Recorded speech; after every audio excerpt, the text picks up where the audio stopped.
हा जो पेपर लीकचा विषय आहे, हा पहिल्यांदा हे असे आरोप आणि अशा गोष्टी झालेल्या नाही आहेत. ह्याच्या आधीही हे घडलेलं आहे. 2015ला एका वेगळ्या कारणामुळे पेपर रिपीट केला गेला होता. पण 2024मध्ये स्पेशली पेपर लीकचे ॲलिगेशन झाले होते. सुप्रीम कोर्टमध्ये केस झाली होती आणि त्यावेळेला सरकारने एक हमी दिली होती सुप्रीम कोर्टला, की आम्ही राधाकृष्णन कमिशन रिपोर्ट इम्प्लिमेंट करणार, जे सुप्रीम कोर्टने मॅन्डेट केलं होतं. राधाकृष्णन कमिटी रिपोर्टमध्ये बरेच रेकमेंडेशन्स होते की नीटची परीक्षा कशी घ्यावी. त्याच्यापैकी एक महत्त्वाची जी एक रेकमेंडेशन होती ती ही होती की परीक्षा ऑनलाईन घ्यावी. कारण पेन अँड पेपर मोडमध्ये ही परीक्षा जेव्हा केव्हा घेतली जाणार त्याच्यामध्ये अशा गोष्टी होऊ शकतात.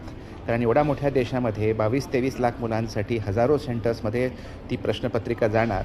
तर त्यावेळेला की त्याच्या आधी प्रिंटिंग प्रेसच्या लेवलला की अजून कुठल्या लेवलला हे अशा घटना पेपर लीकच्या पॉसिबल आहेत आपल्यासारख्या देशामध्ये. आणि त्यामुळे ऑनलाईन पद्धतीने ही परीक्षा घ्यावी. नॅशनल टेस्टिंग एजन्सी यशस्वीरित्या जेई मेन्स ही परीक्षा 14-15 लाख मुलांसाठी दरवर्षी इनफॅक्ट ट्वाईस अ इयर घेत आहे. म्हणजे जानेवारी आणि एप्रिलमध्ये, आणि हे बरेच वर्ष घेत आहे आणि सक्सेसफुली घेत आहे ऑनलाईन मोडमध्ये. मग नॅशनल टेस्टिंग एजन्सी नीट का नाही घेऊ शकत? ऑनलाईन घ्यायला पाहिजे. त्यामुळे ही परीक्षा जर जेई मेन्ससारखी पण ऑनलाईन मोडमध्ये घेतली गेली तर हे अशा प्रकारच्या गोष्टी आणि अशा प्रकारची जी असुविधा आता विद्यार्थ्यांना पालकांना भोगावी लागणार आहे ती होणार नाही पुढे.